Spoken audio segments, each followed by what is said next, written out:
Step 1, wake up early, gonna rise with the sun. Step 2, get some good, some food in you. Step 3, think real hard about what you wanna be. Step 4, everybody just do your thing. Wake up, today's gonna be a good day. Wake up, today's gonna be a good day. Wake up, today's gonna be a good day. Wake up, today's gonna be a good day. Wake up, today's gonna be a good day. Wake up, today's gonna be a good day. Wake up, today's gonna be a good day. Wake up, today's gonna be a good day. Yo, set your affirmations, aspirations. I got shit to do, the aftermath of preparation. Good food, good mood, blood in circulation. One step at a time, yeah, that's how you make it. Set a goal you control and the steps you take them. I try to pick one thought, have some concentration. And if I make a mistake, it's called education. I try to do this every day, call it replication. Wake up, today's gonna be a good day. Wake up, today's gonna be a good day. Wake up, today's gonna be a good day. Wake up, today's gonna be a good day. Wake up, today's gonna be a good day. Wake up, today's gonna be a good day. Wake up, today's gonna be a good day. Wake up, today's gonna be a good day. So life ain't easy, yo, I think there's a reason though. Ups and downs, just like every different season, yo. Sometimes I'm high, other times I'm barely breathing, though. I always gotta fight and hide from the demons, yo. Negative thoughts are poison, they rot. Head full of flaws, so here come the clouds. They'll never stop unless I can swap all the bad for the good in my head when I'm lost. Yeah, so I'ma fake it till I make it. Positive thoughts are overtaken, I got patience. One day at a time is how you operate a cadence. A flow, you grow, you show yourself a foundation. Stay away from all the shit that causes temptation. I know that I like to do it cause it's sensation. I live my life in my head like a narration. Don't expect greatness, do my best, man, I'll take it. Wake up, today's gonna be a good day. Wake up, today's gonna be a good day. Wake up, today's gonna be a good day. Wake up, today's gonna be a good day. Wake up, today's gonna be a good day. Wake up, today's gonna be a good day. Wake up, today's gonna be a good day. Wake up, today's gonna be a good day. Wake up early, gonna rise with the sun. Step 2, get some good, some food in you. Step 3, think real hard about what you wanna be.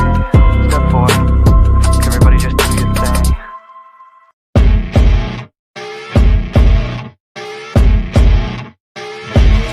As you wake up in the morning, you want to find the latest, greatest information about criminal cases and have an intuitive conversation about the suspects associated with these cases. Head over to the Bullhorn Betty channel on YouTube.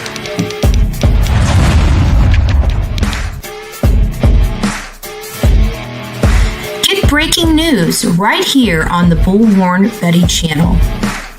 Welcome to the Bullhorn Betty Coffee Club. Enjoy your stay and enjoy your day.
something a little bit new today to make sure it works.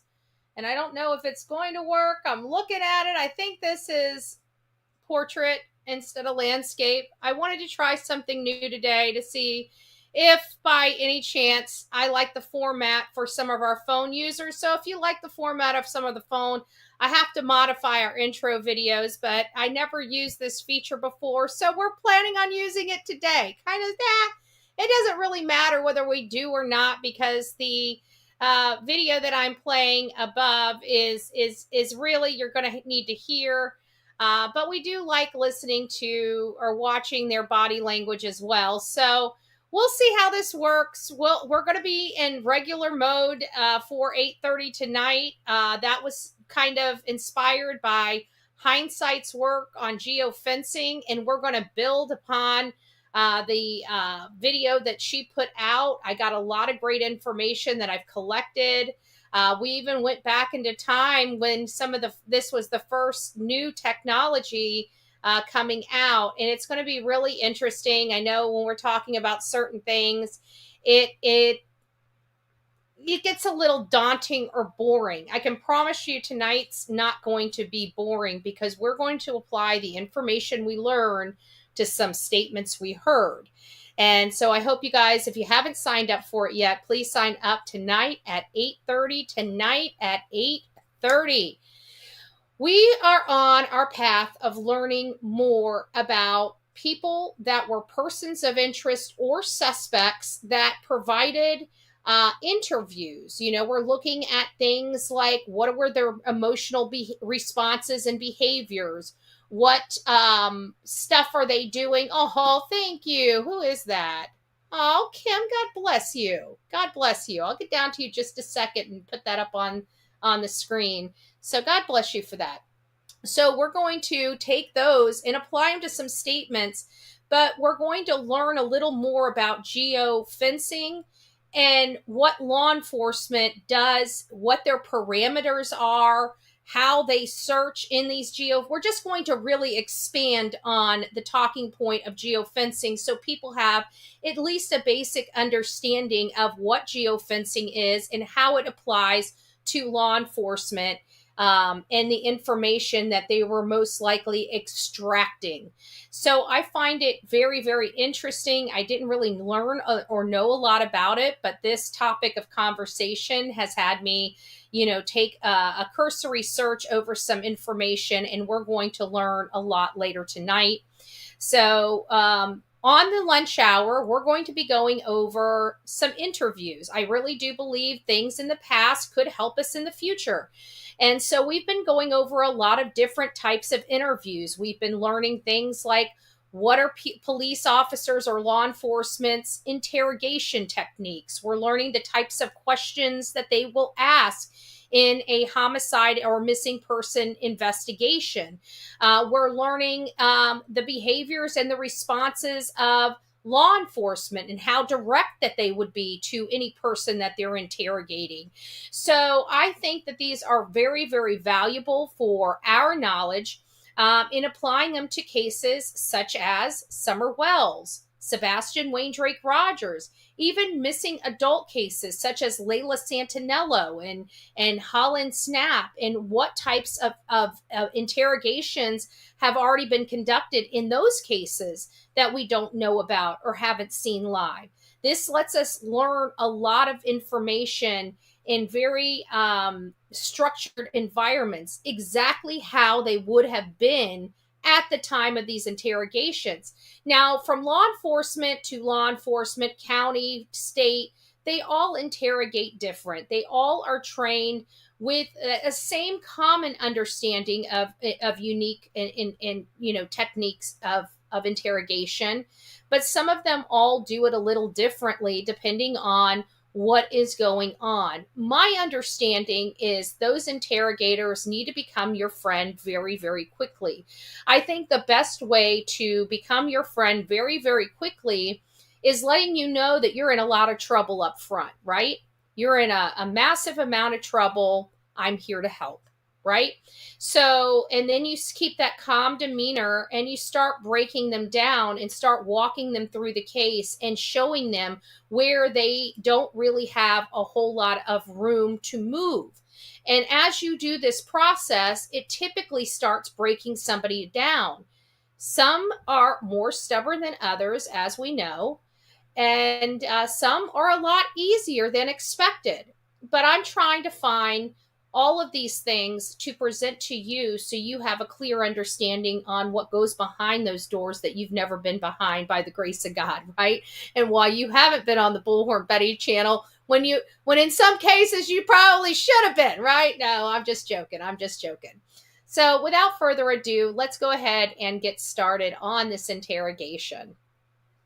Okay, that's the reason you're charged with that. Tonight, we're following new developments in the disappearance of Nassau County woman Jolene Cummings. An arrest, we know, has now been made. Now authorities are trying to track down exactly where Kimberley Kessler was in the previous months. They say that she's been living a double life. 50-year-old Kimberley Kessler disappeared from Butler, Pennsylvania in 2004. 8 years later, her mother reported her missing to Pennsylvania State Police. In 2013, Kessler made her way to the First Coast using a fake name and a fake social security number. Kessler went by Jennifer Seibert, which according to an online database matches the name of a woman buried in the same area she disappeared from. We confirmed she worked at Tony and Guy Hairdressing Academy in Jacksonville from September to April of 2014. During her time in Jacksonville, police discovered Kessler's fake identity, and she was wanted by police on grand theft auto charges. Well, last week, the St. Johns County Sheriff's Office arrested her, and she was booked into the Nassau County Jail May 19th. This video contains the interview of Kimberley Kessler, who is suspected in the death of Jolene Cummings. On May 13, 2018, 34-year-old Jolene Cummings was supposed to meet her ex-husband to pick up her 3 children. She never arrived. The next day, her mother reported her as missing. She had last been seen on the 12th by... Now, one of the first things we would have said was, why didn't the husband/ex-husband or whatever it was, I didn't catch it, why he didn't report her missing? So if we were following this case, we would be looking into that aspect of it. So that would be suspect number 1 for us, or at least person of interest number 1. One of her co-workers at Tangle's Hair Salon. On May 16th, people discovered Cummings' vehicle abandoned in a Home Depot parking lot.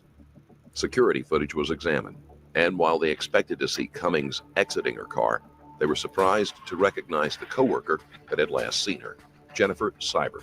The case became stranger when they uncovered the fact that Jennifer Seibert was actually Kimberley Kessler.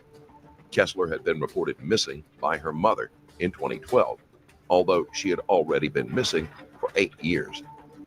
So this was a runaway. Remember, we deal with a lot of these things where people run away from home, even as adults, and it's for certain reasons. We don't know what those certain reasons are in this. And I forgot to say hi to everybody. So let me pause there. Let me say hi to everybody. Melanie, it's nice to see you. Shirley H., good afternoon. Dawn, Sabrina, Eeyore Blues, Carla, Denise, Outer Banks, it's nice to see you. Truth in Crime, Linda, our beautiful Brenda, Sue, Peggy, it's nice to see you. Busy Mama, oh, Bill from across the pond, it's nice to see you, my love. I hope you're doing well today. Melissa, it's nice to see you. I wish somebody would squash the rumor about the bag of Sebastian's clothes in the landfill. I think it's not really for us to squash because I don't think we can squash it, right? We don't have any information to prove or disprove the statement. That's why many of us are very cautious about the rumor going around because we've never seen any pictures. Law enforcement said that they had negative results and the landfill did not produce the location of Sebastian Rogers, which again, to me, could be word salady.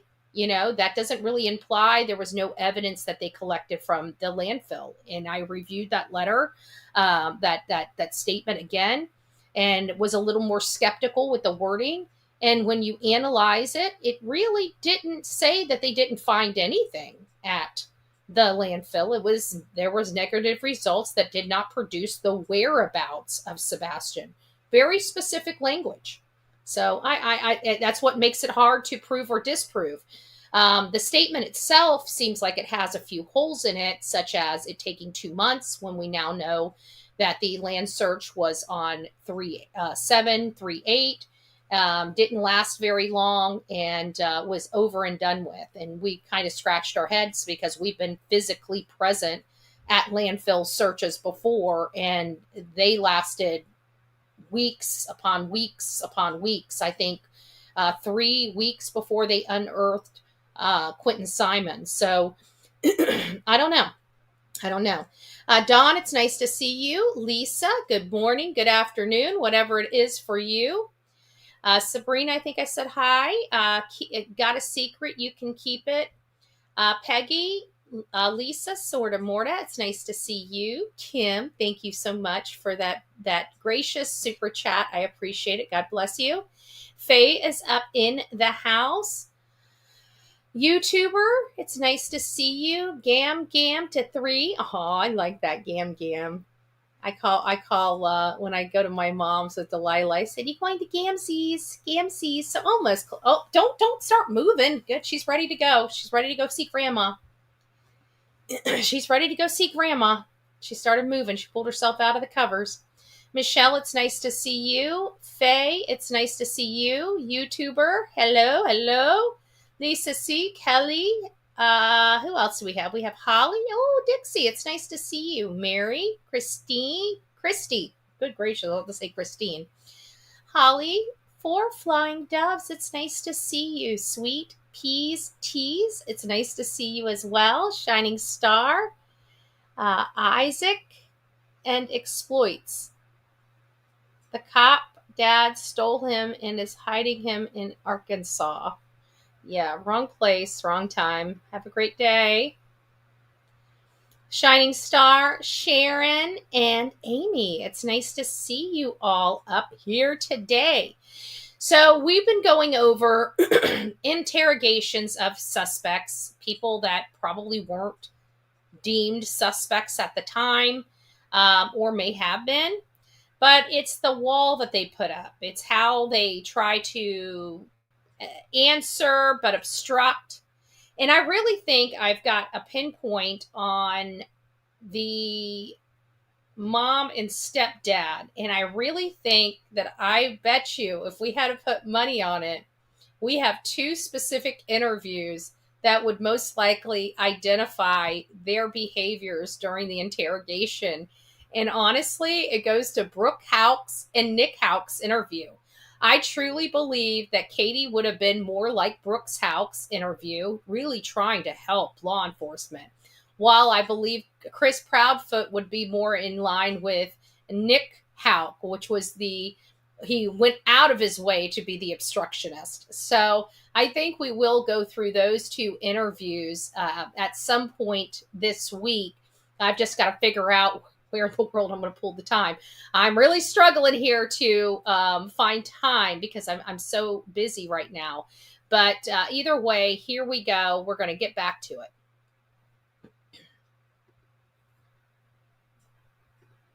Piecing together her movements, police found that Kessler had 18 aliases and lived in 33 cities across 14 states.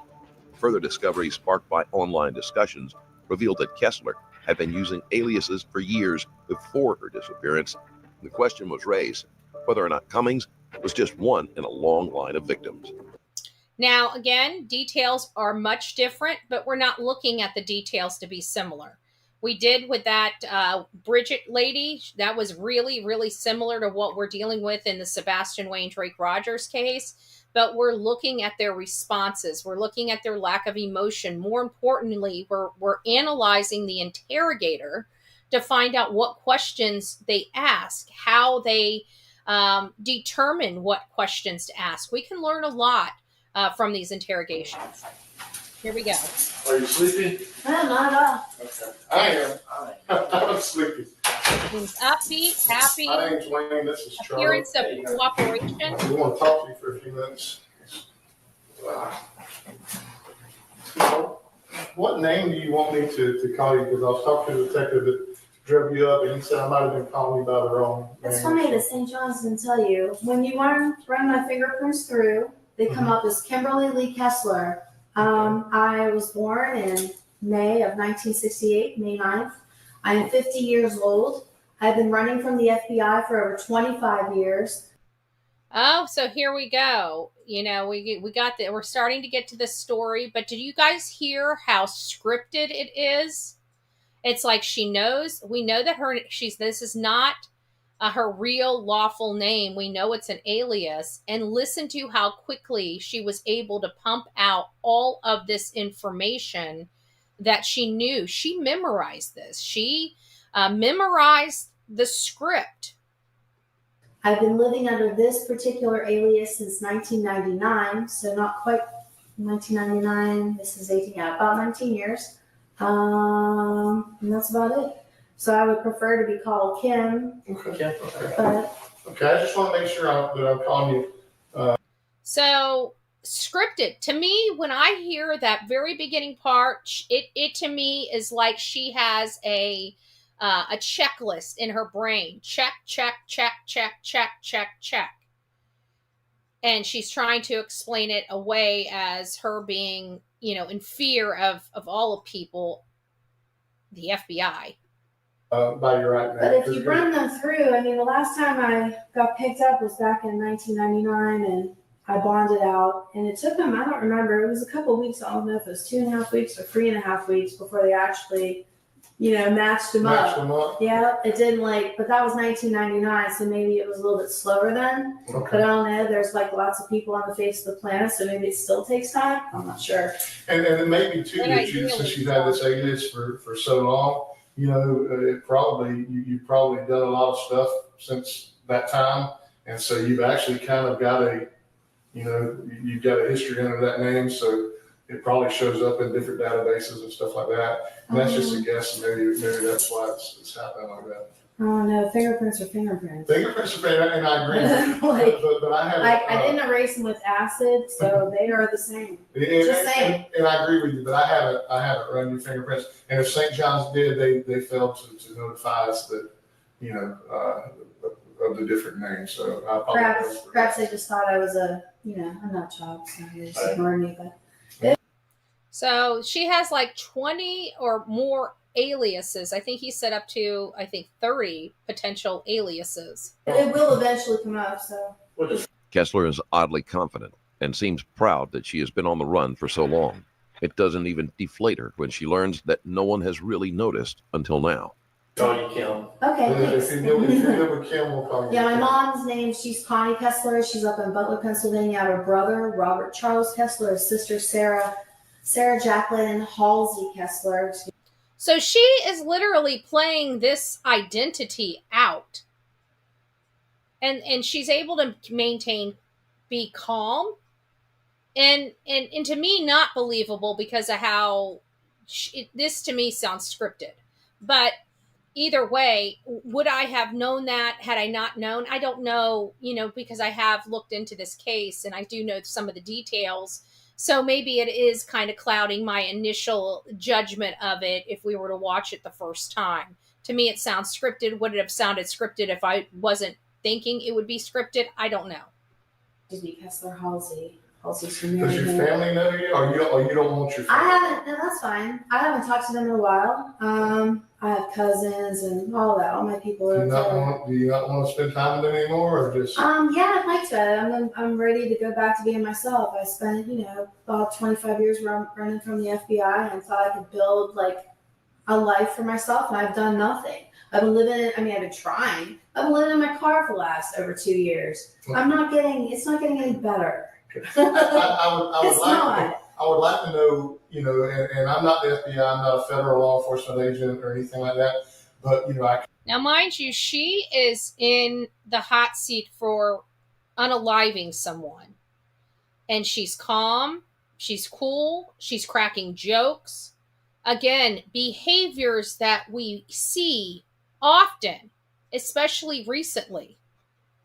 Kind of like to hear the background of why, for the last 25 years. Pull it all up. Pull it up on the computer. Pull my name up. Pull it up. Kimberly Kessler. And I'll You do should that. be able to pull that up. What I'll do It'll is be fascinating.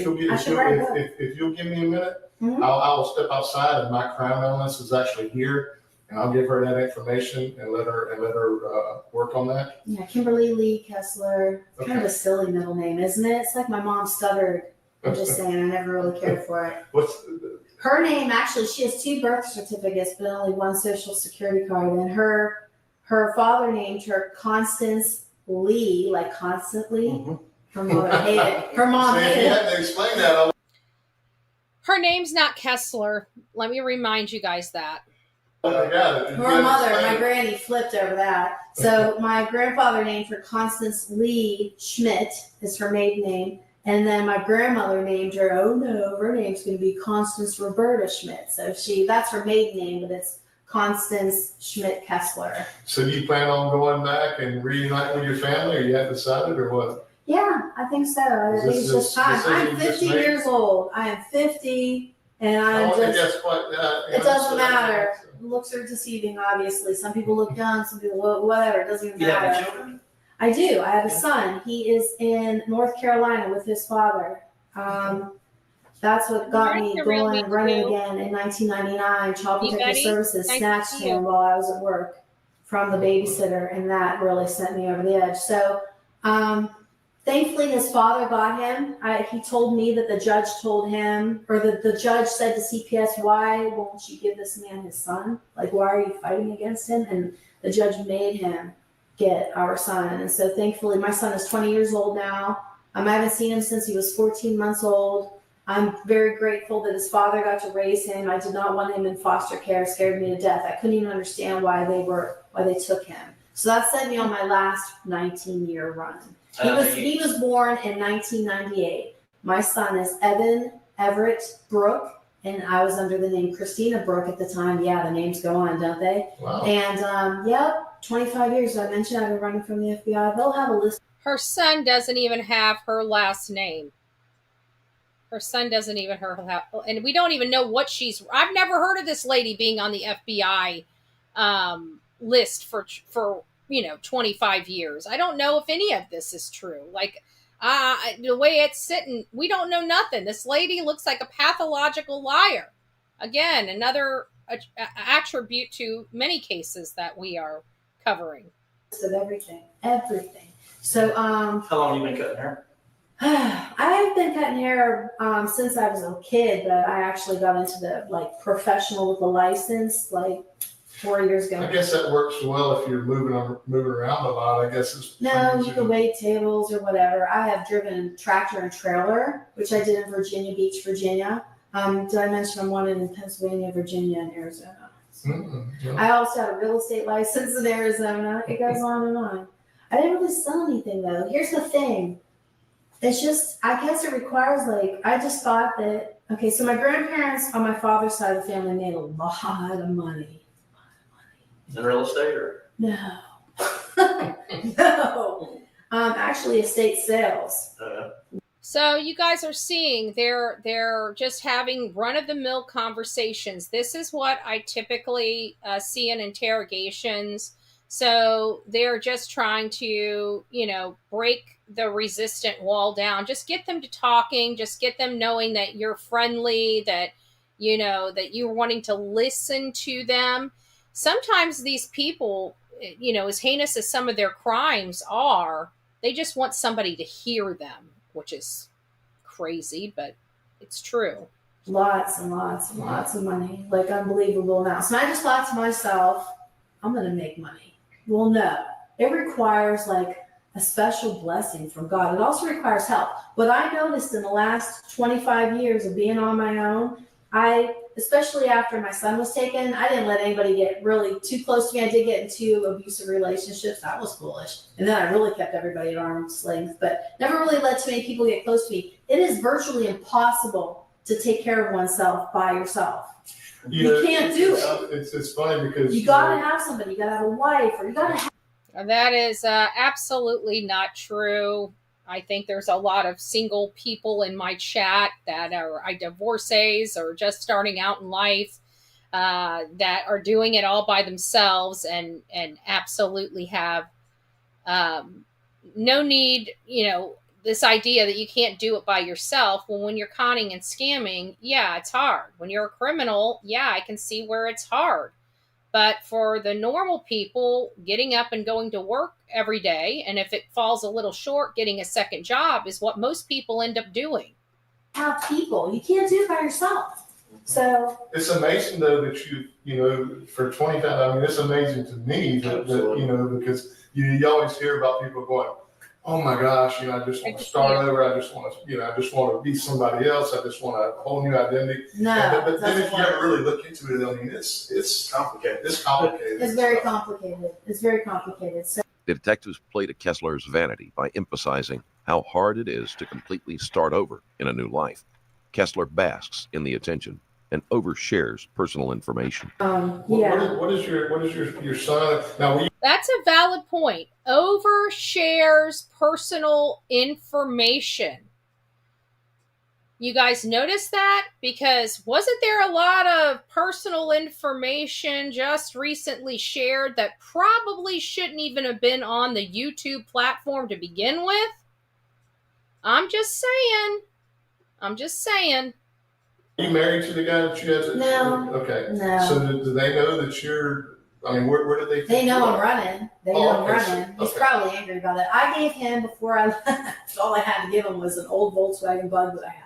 I was driving this. It was nice. Like they What had a year nice. did you have? The year Bug. It's like I don't know. It's all put together. So I think it was on the title maybe a '68 or something like that. It had a bus engine in it, 1776 dual Gallardo car, blah blah blah, whatever. But it was nice, like cute or whatever, but shiny. And Now I the gave, 68, was that a split window? Was it a split? I don't split remember. window? All I remember was blue. We And used to. I could never do any work on it myself at all. When I Like was- nothing. I couldn't even change the oil. Like it complicated. It was They're different. It's And the just got tilting that air valves? cooled engine, and quarter turn. What? I never understood yeah. it. We used to when I was in high school. Back when bugs are kind of rare now, you don't see them. They're actually but back then. Well, this It was required this bug was around- from Arizona. That's where, so it was preserved. So It had- preserved, so it didn't have any No damage rust. with salt or rust. All right. Because we used Well, to make what they call First relationships in Arizona before my truck driving debut. So Let's just skip ahead. I read that Left Behind series, or I got up no, I to. never got to see that. I never watched the movie, but I read almost the whole series, and this was several years ago.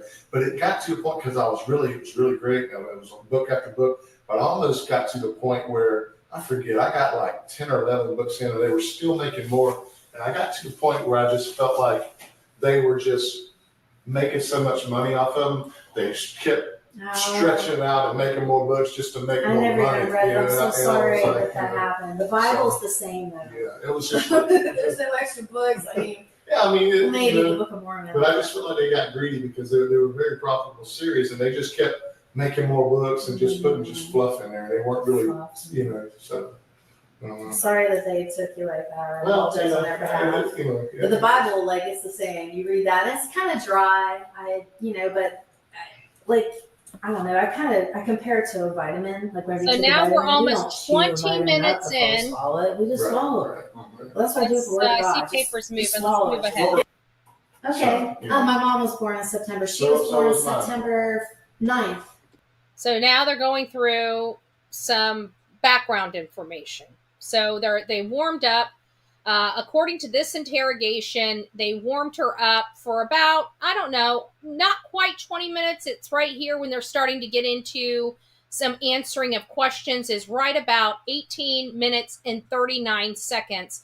But I don't think the whole thing was there. I don't have a number up here at the top to tell me, how long. Well, I guess I do. So it's at 23, so almost 11:30 at night when we're at 18:39 when she started, and when we saw them come into the interrogation, it was about 11:13. So 11:13 to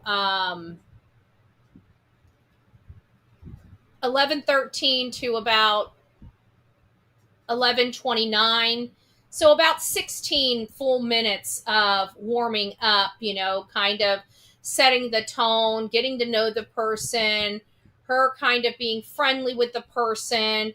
This is important information because there is this warming up period. Some take longer than others, some do not. Some, when they come into that interrogation room, are, either ready to resist or realize the gig is up. So this person here, I haven't kind of made heads or tails of her other than she appears to be dishonest about everything so far, much like many of our people, right? So where was I think it was right about here. We'll start off right here.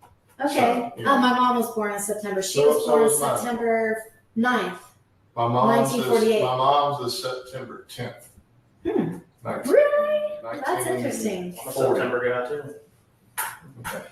Let me ask you this: if I'm gonna, I want to sit here and talk to you because you're fascinating. But if, Pull up the report from the FBI. if I'm gonna go in there and pull.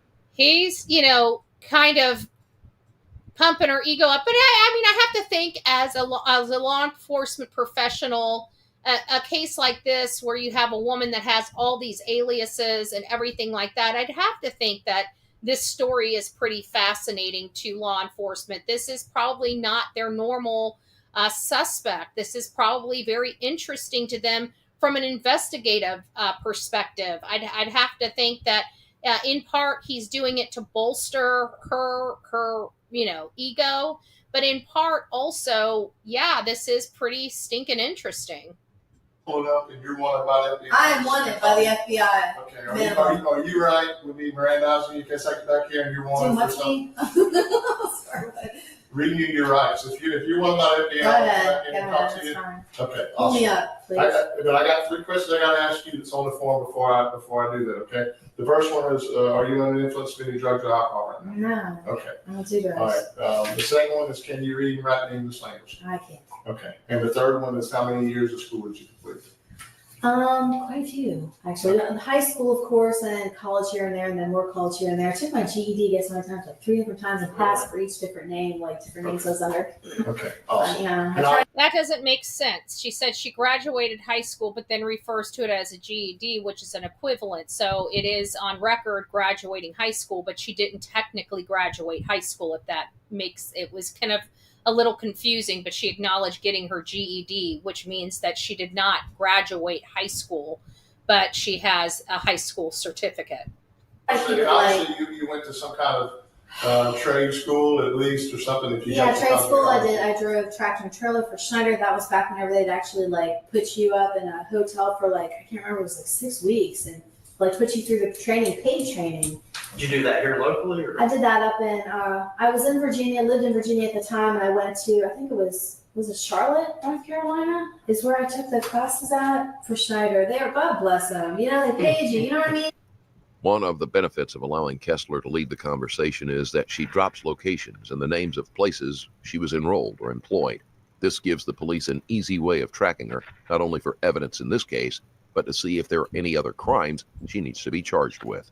But it's all in the It makes you wonder what she did for the other identifications she used, her aliases, if she, unalived this person. And we still haven't gotten to the reasons of the unaliving. Was it something else or was it for her identity? dispatcher. She didn't give me good loads. I wasn't making money. So, my dad drove a truck for a few years, and it was always kind of his dream to be a truck driver. He was like, I want to see the nation. Yeah. And he did it for 4 or 5 years and absolutely hated it. If they pay you well, it's more lovable. Yeah. It's all in the dispatcher and the loads. Some people, they make marvelous money, but she just jerked my chain, and I'm like, I quit, and I went home and got a cocktail waitress job and made rent in a week. Whereas I'm like, rent's due. I can't keep playing with this, you know what I mean? So I went and slung beer and drinks and whatever in Virginia Beach, Virginia, made rent. And that is my retirement job, I'm telling you. You would make a great bartender. And I want to He's work. gonna be on the beach though. Ritz-Carlton, weddings, banquet, apartment, that'd be better. Yeah. So she's giving him ideas of places that when she speaks about these places, even the ones that she hasn't worked at, giving him ideas. I believe that she may have applied there. And not only that, but you go to school to become a truck driver and you quit truck driving because you got bad loads. Why didn't she just change jobs? It's because she was green, and you got to get up to being able to do the job before they're going to give you more responsibility. It's like any other job or career you get into. You got to start on the ground floor and work your way up. And her personality would not allow that. So I'm starting to think there's a lot of ego issues, narcissism, which could support the ego, might be displayed here. Because I like to just sit and talk to people, and it's like. And people love stories. I mean, a good tale. And doctors Stories like, and good tales. I don't People know. love stories and good tales, she just said. And so far, I'm not sure she's been honest at all up to this point. And, law enforcement, as you're noticing, is going to keep her talking. And I'm not sure if this is going to be the interrogation we would have had recently with, say, Chris or Katie, but maybe in the early parts of their investigation where law enforcement was questioning them, I can see their behavior being much like this person, because this is the behavior that we exhibit when they're online. So... About the women, the barbershop, you go there, and people talk to their barber too. It's so funny how their bartender and their barber, they'll unload all kind of problems they won't tell anybody else on. So I don't know if they get that with the ladies at the salon, or you may have been ladies. Sometimes, but I don't know, I'll either try to cheer them or it depends. Or I'll say, I'm no expert, don't ask me. I'm not trying to, because don't count on me to help anybody with a problem. I mean, I can give them advice, but that doesn't mean they should follow it. Let me read this to you real quick, and then I'm going to walk this out and let her see if you're playing a joke on me or not. No, I'm not. You'll see. All right. Print me. All right. Have you ever had your Miranda rights written to you before? Yeah, of course. You'll see. Right. Yeah. That's fine. Read to you before. Read to you before? Yeah. Obviously, look at I'm just sitting my. here to help them out. That's why I'm just No, keeping that's an eye on them. Okay. You have the right to remain silent. You do not have to make a statement or say anything. Anything you say can or will be used against you in a court of law. You have the right to speak to a lawyer and have a lawyer present with you during any questioning. And if you cannot afford to hire a lawyer, will be appointed to represent you at no cost before any question if you wish. And you can decide to exercise these rights at any time and not answer questions or make any statements. So if we come back and we start talking, and at some point you decide you don't want to anymore, you can say so, okay? No, yeah. That's Okay, so you understand what I read to you? Yes, sir. Okay, let me go drop this off. Yay, good job, John. We'll be back with you, Kim. All right, I'll be right here. I'm gonna say,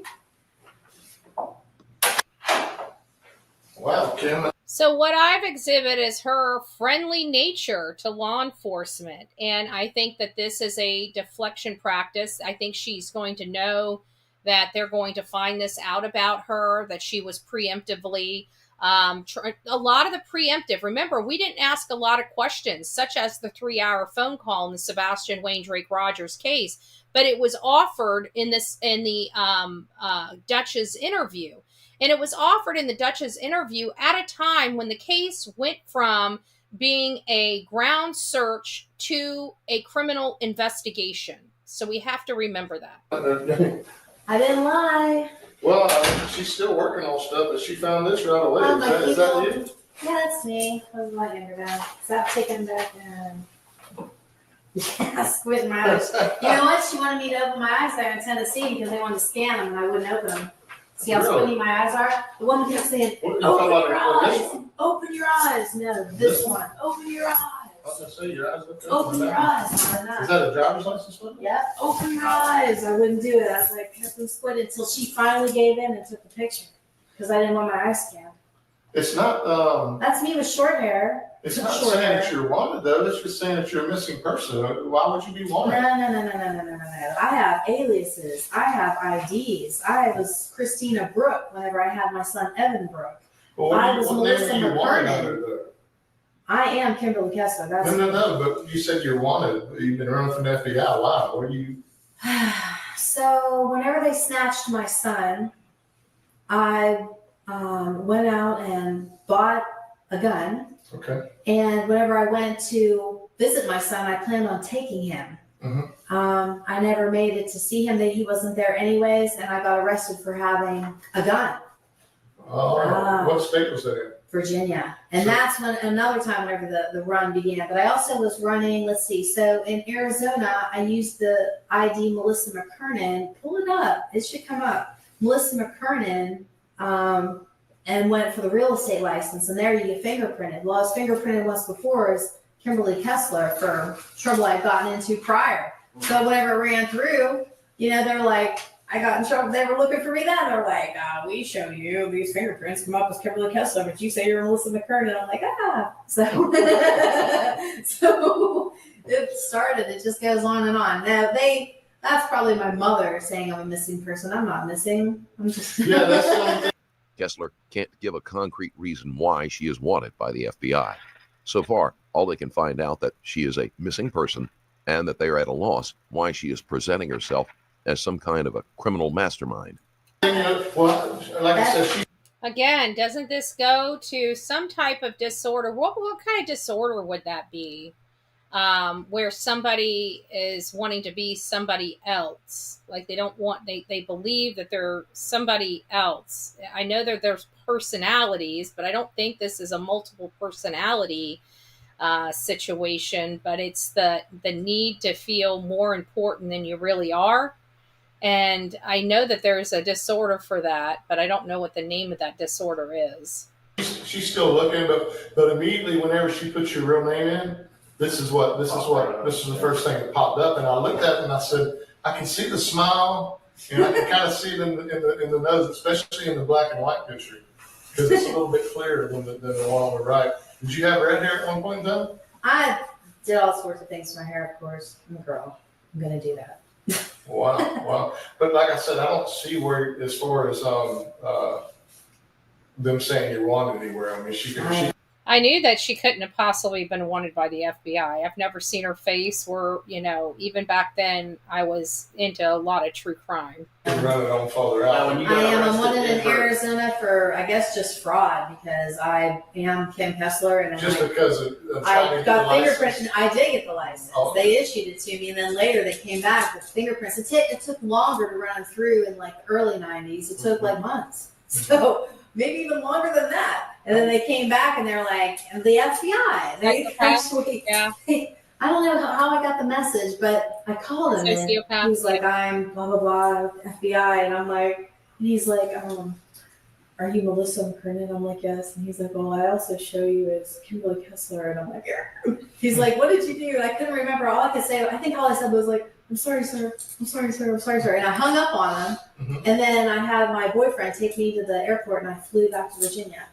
Wow. Well, what was the charge in Virginia? Do they have a carrying? Was it just Virginia's probably for the weapon thing, and then they're still trying to do something with it. They were trying to illegal to have a weapon in Virginia, or just? I think probably whenever you're going to. I plan on taking my son back. That's what I plan on doing. Or did you do time? I bonded out, so I never went back for so you probably, that too. You may have a failure to appear then. That as well. But I'm just very grateful that my son went with a family member with his father, because I was terrified of what they were going to do to him. I'm like, what? Why do you want my son? It made no sense. You may not believe me on that, whatever. But to me, as a mother, I'm like, take my son. So when we first started talking, I'm like, she's who? But no, I am. There's some. I'm still doing some research behind the scenes while this is still going on, and there may have been a teenager that also disappeared or was found deceased in her past as well as one of her aliases, which is interesting, but I haven't seen a charge for it. I can't believe it. Come on, you can't pull me up. Do you need No, me? They're working on that. No, it shouldn't take that long. It's a computer. It's 2018. Yeah, well, it's not 1992. I actually had to call our crowd analyst back in. She was probably like, it's Friday night.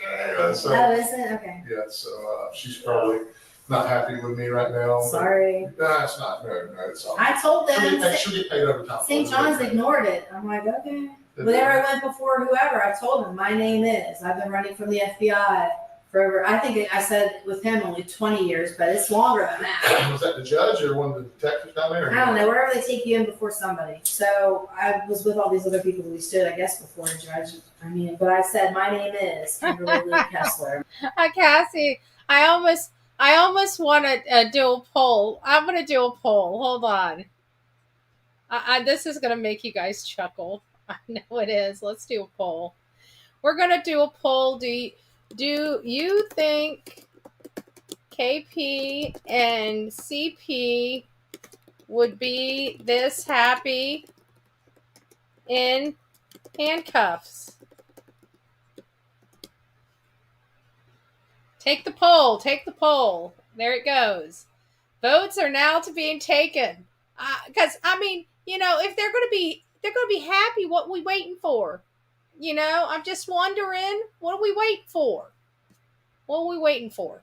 For my birthday, I've been running from the FBI for. Well, I appreciate you being honest with us. Told him, and I think he just laughed at me, and he said something else, and when he sit down, so. He probably was like, you know, didn't believe it. He's probably thinking, you know, because we get, you know, I've been this, you know. Brittany, I didn't erase it with acid. It crossed my mind, but I thought, how can I work with my hands all like? I noticed when he asked you if you were, you know, under the influence of any type of drugs, you kind of had a disgusting look on your face. I assume there's no problems with you and drugs. No, I feel bad for people who do drugs. I am grateful that I never got hooked on drugs. I wasn't an experiment. So she's just a POS naturally. There's no real reason here. I'd have to say that if that's the case, she's got some serious psychological problems. But for me, there's something, okay? People just don't act this way normally. They just don't. She looks like she's well versed. She looks like she talks well. She presents herself well. She knows how to be ultra manipulative, right? She's acting like this is just another day. She's got nothing to hide. You know, she didn't do this, blah, blah, blah. We'll see how this all plays out. But her behavior does not reflect the gravity of the situation she's in. And we see this a lot of the times with a lot of the victims that we cover, especially when it comes to the person of interest or the suspect in the case.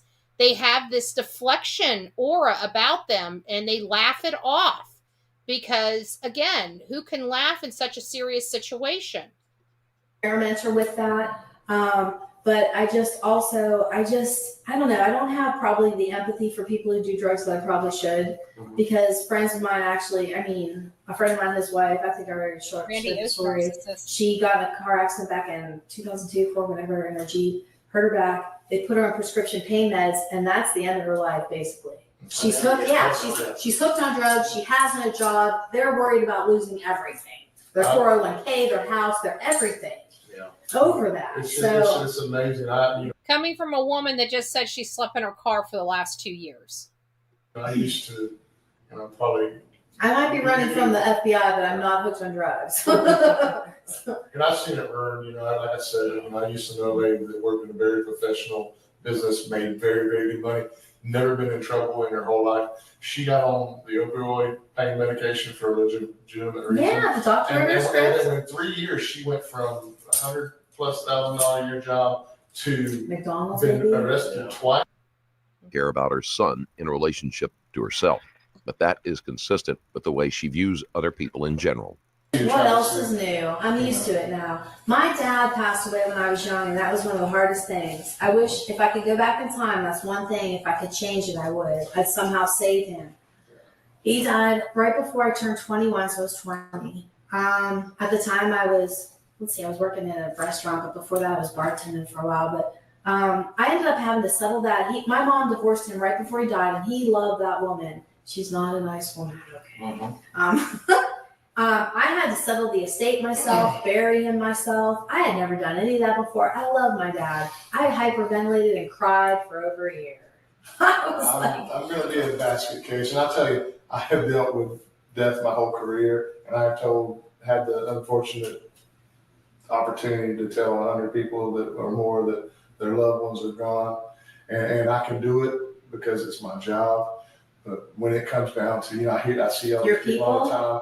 it's like and they're like, "Are you going to speak at your dad's funeral?" I'm like, "Are you kidding me? I won't be able to hold my head up." Yeah. Or my mother for that even matter. I just, but you need to. And I'm sorry, I'm not trying to give you advice. No. I'm just saying, I'm just telling you, when it comes to I family, I'm all about, and I'm fortunate because it sounds like you had some problems with family, but they're trying to humanize her situation. If you guys haven't understood that, they're letting her know they understand. we didn't have money, but I was truly blessed that my mom and dad are, great parents. We didn't have name brand, but we had clothes and we had They food, were clean and it didn't matter how many jobs they had to work to make it happen. Now, have you talked to him? No. He hasn't seen me, and I haven't seen him since he was a baby. So, no. And who knows what his dad put in his head, you know what I mean? So, here's the deal. In 2015, after I got my cosmetology license in 2014, I didn't have a car yet, I just had my motorcycle, up to North Carolina, rode my motorcycle. Hold on, I'll answer maybe 20 more questions. Let me tell my little story that is boring to you, sorry. So I went up there and I planned on... Let me tell you my story that is boring you. But you notice that he's pointing out what kind of motorcycle because they're trying to find more information to find out who this lady truly is. Is she Kim Kessler? Most likely she is. From the information that I am reviewing, she most likely is Kim Kessler. But, are we sure? And we're not. Law enforcement is sitting here twisted. They don't even know if they're talking to Kim Kessler. They don't know if this is just another alias. Seeing him. I wanted to see him. I wanted to somehow get a job in a barbershop or Great Clips nearby and, maybe somehow get involved in his life. But I ended up, that's when I broke my leg, and then I ended up having to go up to, Minnesota because they have free health insurance. And then I came back to Florida because I couldn't afford, I tried North Carolina again, but the state income tax is too much. And I had a car at the time to live in, but don't worry, folks, she's not on drugs. It's just too hard. It's just way too hard. But I was hoping to somehow get involved in his life. But, It's not too late. Well, now I'm like, okay, I'm on the map again. I'm on the grid. Hi. I'm not going to do it discreetly as, Jennifer or whatever. But speaking of on the map, do you know why you're here? Yes, I'm being accused. You accused me the other night of, you're like, where's Jolene at? So, and I do not. So now we know that they started back at, I think it was 23:13, 11:13 at night. Now we're just crossing over to midnight. So we're just now, 50 minutes into this interrogation. They're now getting ready to talk about brass tacks. So they've worked her. They've acquired as much information as they can. Her other aliases, other employments, other vehicles driven, just a bunch of information that's going to really help law enforcement have other avenues for leads. And also a trail of victims that this lady has left behind. But now that they've extracted, and you didn't know it, they're just having a conversation. This is very tactical, okay? They're not willy-nilly doing this in this interview, but they are keeping the information directed on her.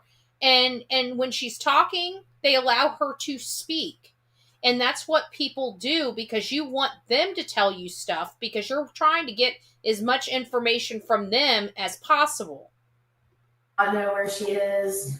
After nearly an hour, Kessler is finally asked if she knows why she's being interviewed. When she answers that she does, she tries to sound shocked by the accusation against her.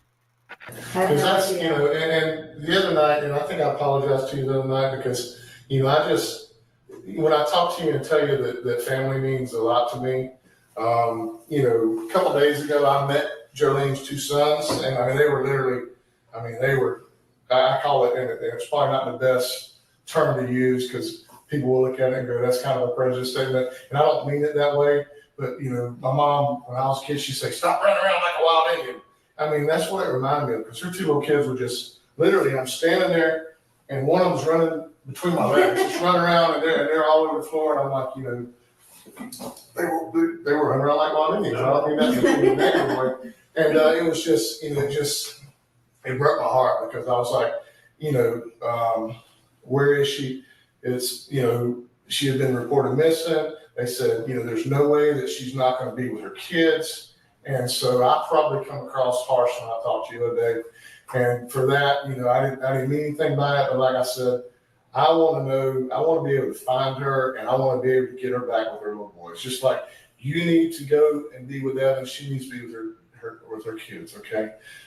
So again, if I come across, you know, You're just doing your job. I understand. But it's more, it is my job. But at the same time, I try not to let your, you know, in my job, you try not to let your emotions get involved. But sometimes, even I've been doing it for 21 years. Sometimes I let things get to me that I shouldn't let get to me. And at least I'm so sorry. I'm your friend. I'm here to listen.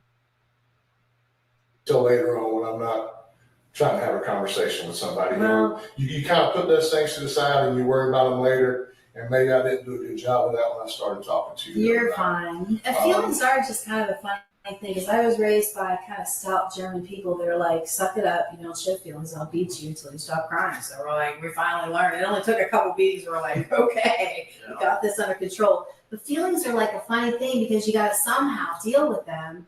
And I've never really quite figured that one out. Like, where do you stuff them? Well, I stuff them in different places, and I end up stuffing my face, because I'm going to do something wrong to like try to quelch that, because we all have, you know, feelings that aren't positive. Not everyone's happy. I mean, we all have things in our life, you know. So, and I stuff it with food, which is not good, and other people do it with drugs and alcohol or whatever. The right way to do it is like going to the gym.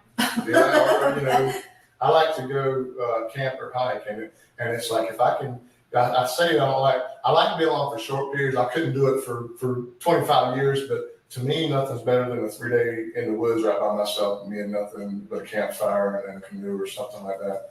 That actually doesn't sound like a bad idea. Camping in the woods. But it's getting hot now. I'm not being out in that blistery heat. Yeah, but critters. Is there, you know, and again, you know, can we, I don't think we talked much about it the other night, because like I said, I probably didn't handle it as professional as I should have, but can we just go through when you work with her on that Saturday, so I can, is there anything you can tell me that, did she ever talk to you about a boyfriend? I know she's got a husband. I know she had a boyfriend. Did she ever talk about anybody she was scared of? Did she ever say anything that she wanted to run away and get away from it all? I mean, you know.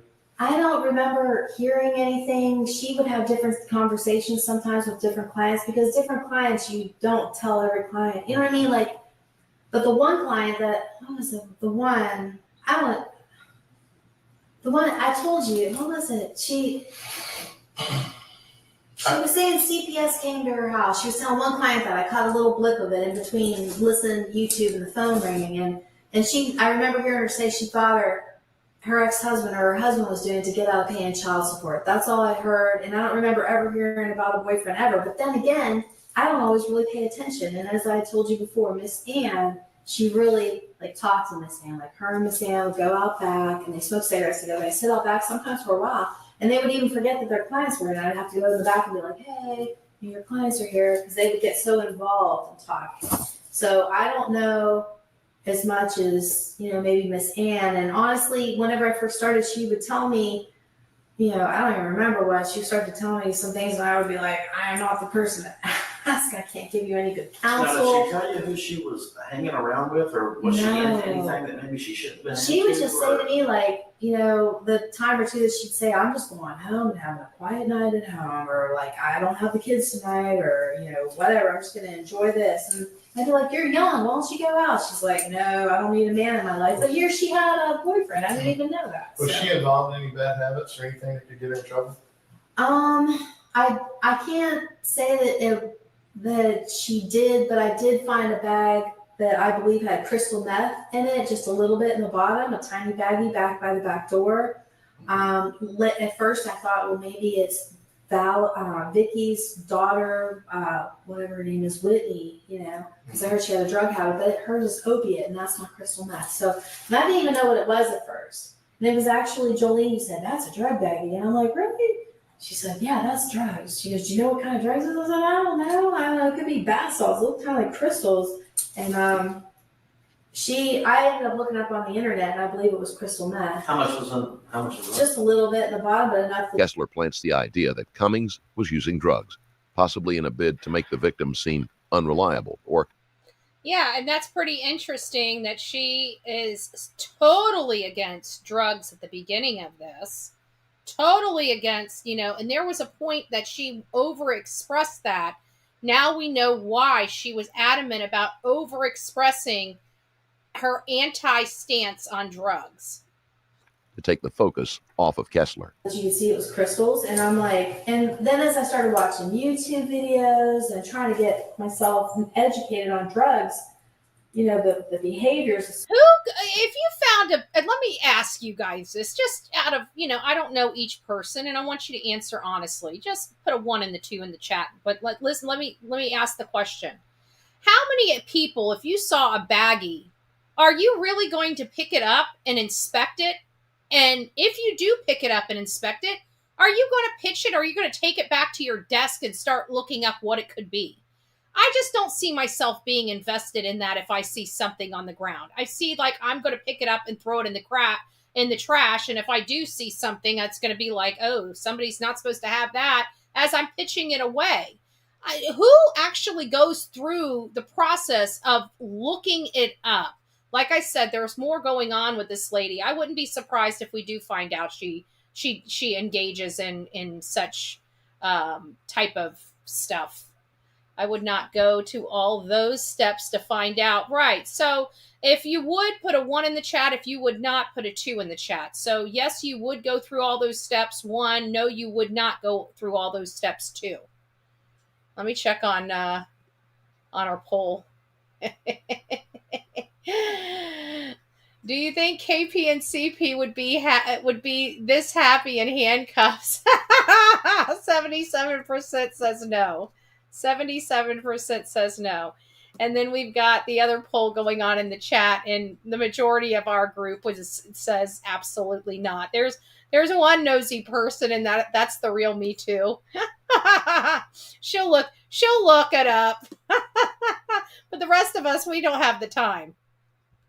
So forth. I'm like, well, maybe it was Jolene's, but at first I didn't think it was hers. I thought it was maybe Vicky's daughter, Whitney, because Whitney has a drug problem, but I didn't know exactly what at the time. And then later I found out it's Whitney likes opiates and heroin. She doesn't, I don't know. Did you guys ever hang out after work? Did you ever go anywhere together?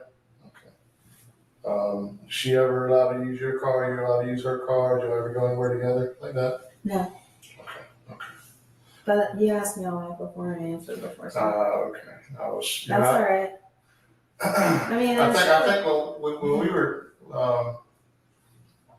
the charge you were arrested on is a grand theft auto charge. You knew that, correct? Yes. Okay. And that was kind of what I was talking with you about the other day. And the reason you're charged with that is because whenever we talked about that, there's video of you dropping her car off at the Home Depot parking lot there in Yulee and walking across and going into the gate station and getting a taxi cab back down to, they had it listed as Dick Swain's, but it was back down there to where Tangles is, okay? And that's why you're charged with a grand theft auto. And I'm not trying to trick you. I'm not trying to fool you.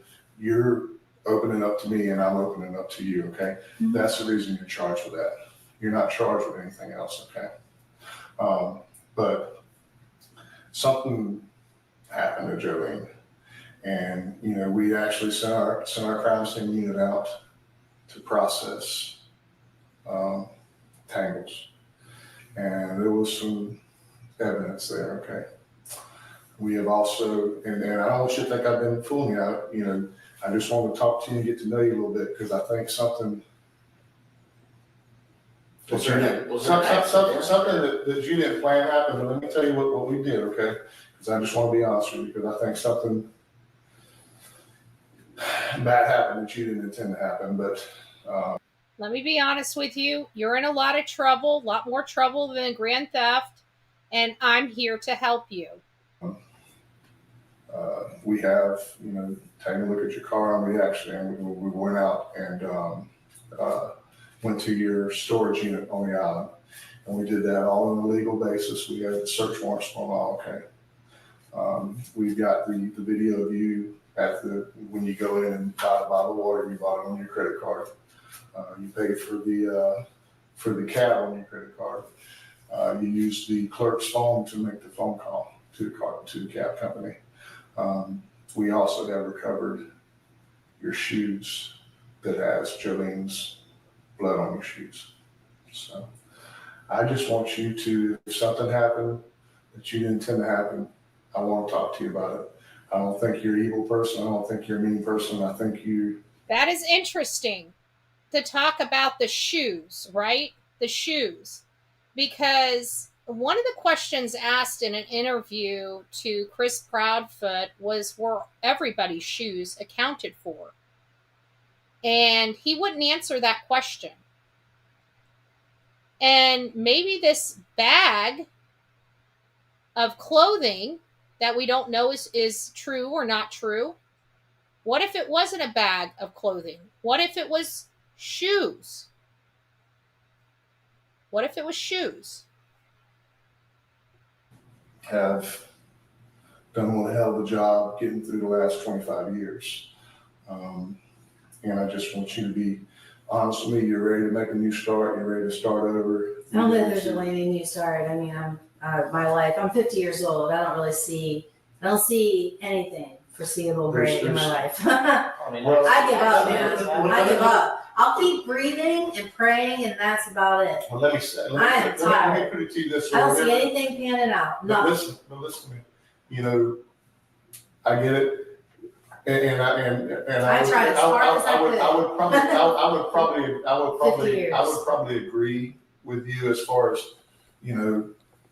that dream life that everybody's going to have is probably at 50 years old with everything that you've been through is probably not going to happen. No. But I'll tell you what else what I do believe, and I'm being sincere about this, because I've seen people that I've sit in here and talked to, and like I said, only one out of 100 usually I'll see them 3 or 4 years later and they'll go, things are great, things are much better. I haven't been in any trouble. I've turned things around.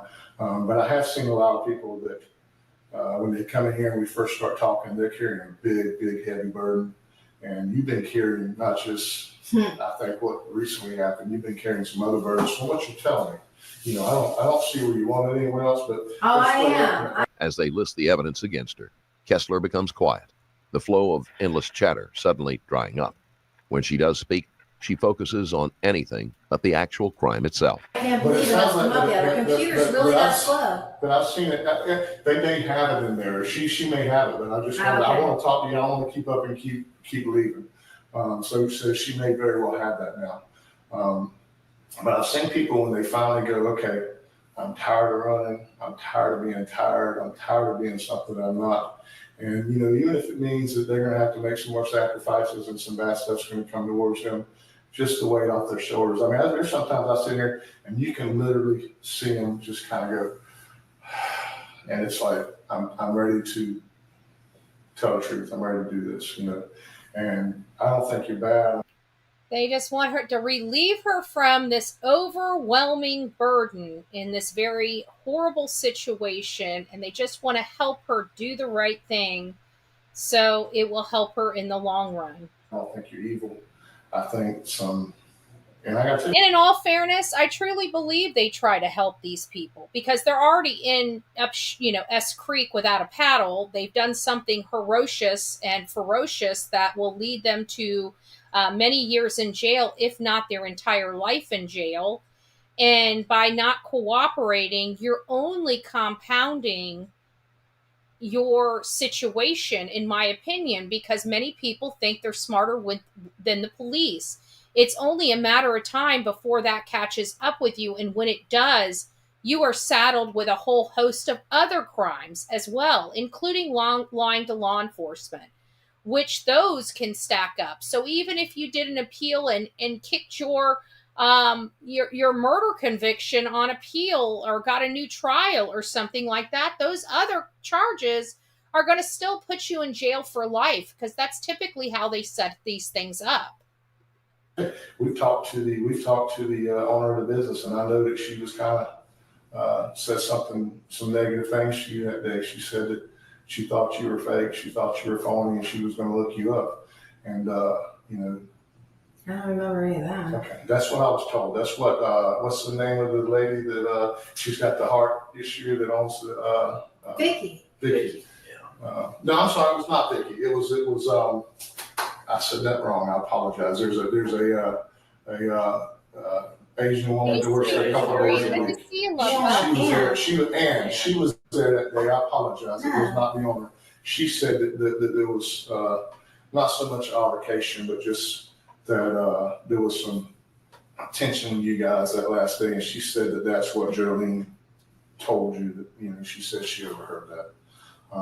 But did an accident happen between y'all? I mean, thank you, Hatter's Madness, for the floating heart. I think God bless Jolene's you. dead, and I think you know where Jolene is. And I don't want to go tell her ex. You know, I know that she didn't have a great relationship with her ex, but I know she loved those two boys. I don't want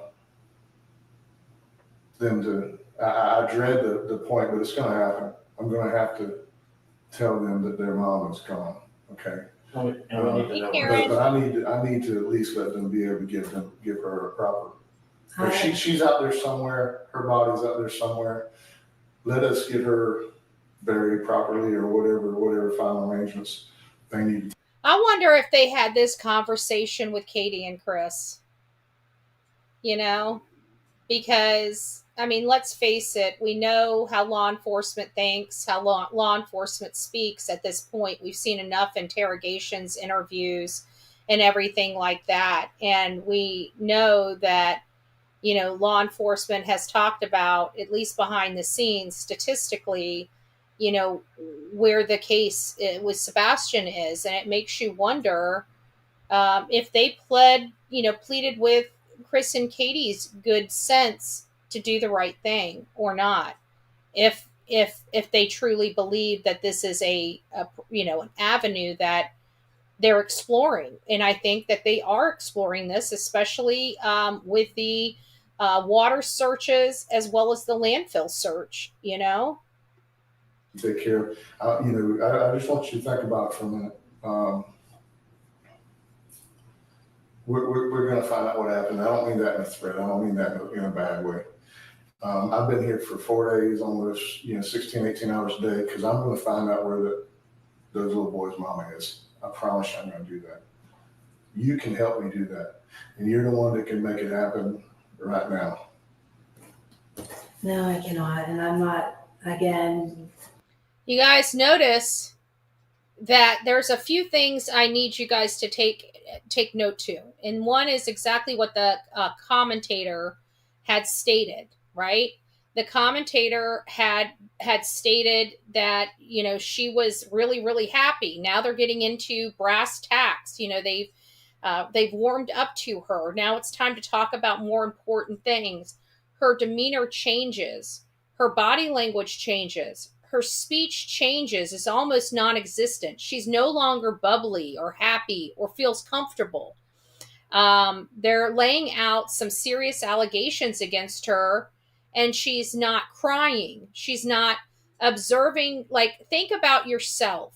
If you know you did not do anything wrong, and law enforcement took you in there and told you that they believe you murdered somebody, I don't know. I think I would be shaken to the point of nausea if a law enforcement agent told me that, right? So seeing her calm demeanor and not really wanting to talk about details when she had no problem talking about this lady's alleged drug problem, that she researched endlessly because she saw a little baggie And how do they know it wasn't a baggie from a customer, for the love of everything holy? You know, it doesn't make sense. So now her demeanor's changing. You're seeing her being more withdrawn from the conversation, being very, very, very cautious about what she says, but still is not exhibiting the type of emotions that would be expected from somebody that had nothing to do with the death of another and is being accused of committing the death of another. Whatever fury may come, How did her blood on your get on your So let me reply this way, and you may not like the answer. I would like legal counsel. I haven't been able to call anybody. I haven't been able to call my mom, and I see how that works. And that may still continue to go on. I may not be able. Boom.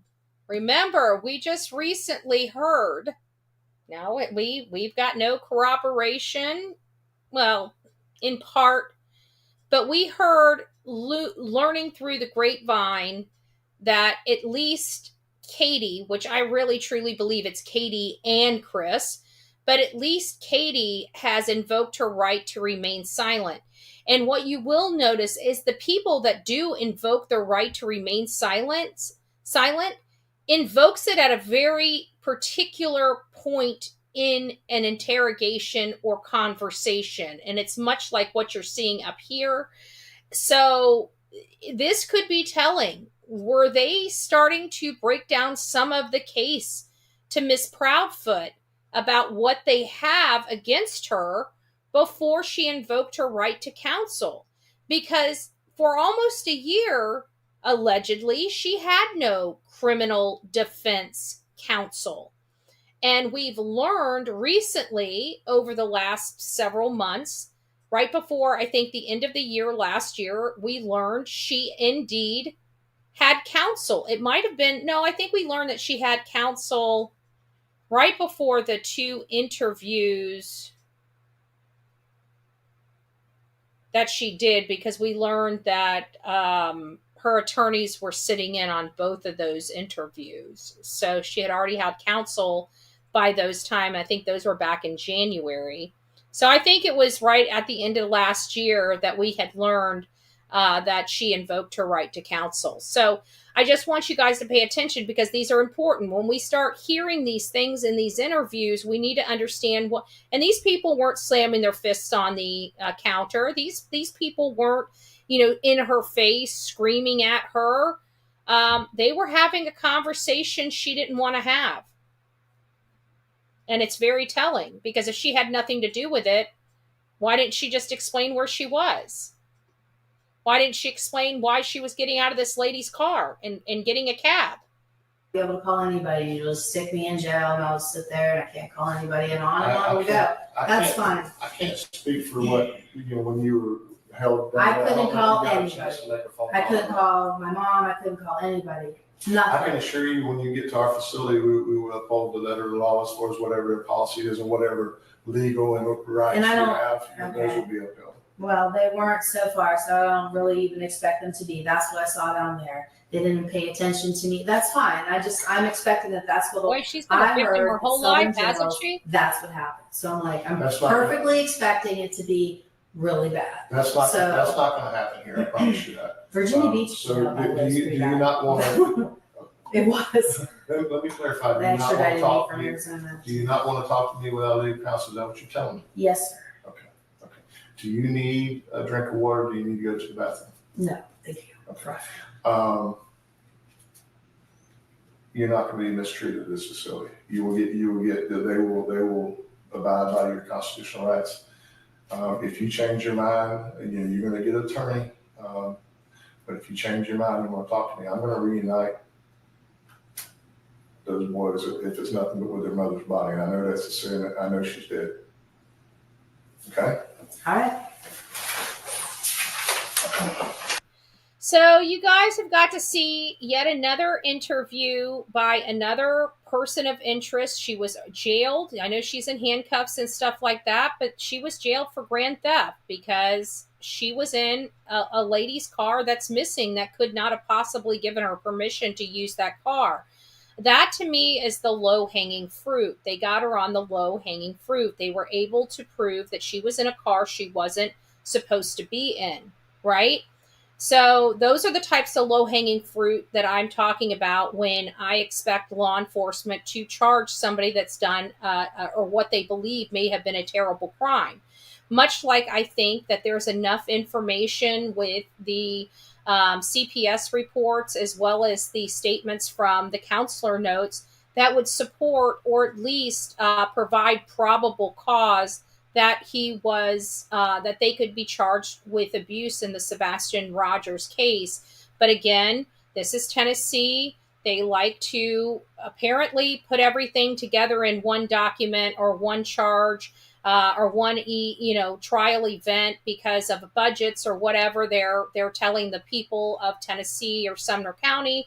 But at the end of the day, they don't have to do it that way. They can get bad people off the streets sooner than later by looking at other charges that they may be able to get, even going back through life and seeing if there was any inappropriate behavior with younger people, like maybe not quite 18 yet, or maybe a spousal abuse that was unreported that they're now ready to come forward and say. There's a many different ways. Even with Faith, would Nina be willing to, file a police report and an affidavit outlining, some of the punishments that her daughter underwent at the hands of Christopher Proudfoot while he was at his home?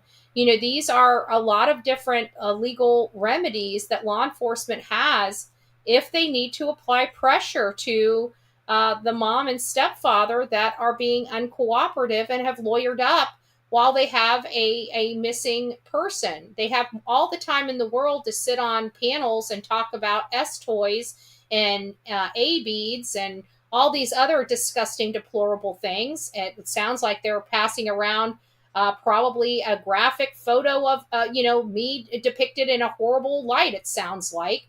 I don't know where a photo like that would come from, so it makes me believe somebody is photoshopping and passing stuff around about me. So if you ever see anything like that or know where it came from, please send that to me right away at bullhornbetty@gmail.com, bullhornbetty@gmail.com.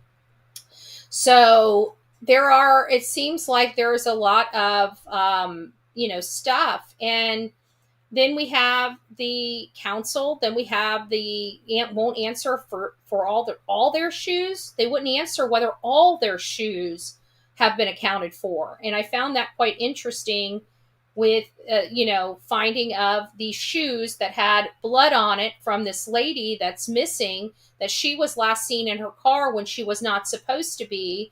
And they're building the case on the murder charge at the end of this interview.